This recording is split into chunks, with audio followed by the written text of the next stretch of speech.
Sziasztok srácok! Újra itt. Hát igen. Azóta eltelt nagyon 7, amióta nem volt videó. Szerintem ez már hónap is. Na mindegy. Azóta eltelt nagyon sok idő, amióta nem volt videó. Hát ez annak is köszönhető, hogy ilyen a tanulás. Nyilván sokat kell tanulnunk. Nyilván nem volt idő a videó gyártásra is, meg hát azért nem azért 5 perc, amire ki gondoljuk, hogy mit kéne gyártani, mit kéne csinálni. Ez egy kicsit sok időbe telik, de mindenképpen próbálunk ebben felvenni a tempót, és mindenképpen próbálunk hétről hétre azért próbáljunk valamit kitenni, hogy nehogy az legyen, hogy elhanyagoljuk a csatornát, majd minket csak a nézettség érdekel. Ez nyilván nem mi vagyunk azok, akik csak ezért videóznak, nyilván nem, hanem azért is, hogy tudjatok például a mai F1-ről, hogy mi hogy van, ilyenek. Nyilván van sokkal jobb ilyen podcastes csatorna, mint a miénk, akik ezekben egy kicsit jártasabbak, meg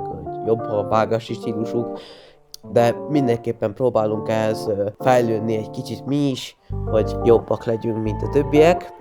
Próbálkozunk, higgyétek el, de mindenképp felveszünk ebből a tempót. Szóval, nem hagytuk el a csatornát, nem fejeztük még be, aki tegyük fel, azt hitte azt, hogy befejeztük, annak az ne higgye azt, mert nem fejeztük be ezt a csatornát, még fognak jönni kommentek, sokkal jobb és hosszabb videók is, persze podcast stílusosan nem megvágva, de ha tartja az igény, és ezt nyugodtan írjátok meg kommentbe, hogy legyen több vágás, vagy legyenek ilyen sima videók, ahol vágunk is, vagy egyébként live-oljunk, nyugodtan írjatok kommentet. Ezt egyébként szeretnék is, hogy nyugodtan írjatok, mert a visszajelzés ez egy fontos része adja nekünk is. Visszajelzések azok nagyon fontosak, az, hogy ti mit láttátok szívesebben, milyen témát akartok tőlünk hallani, ilyenek.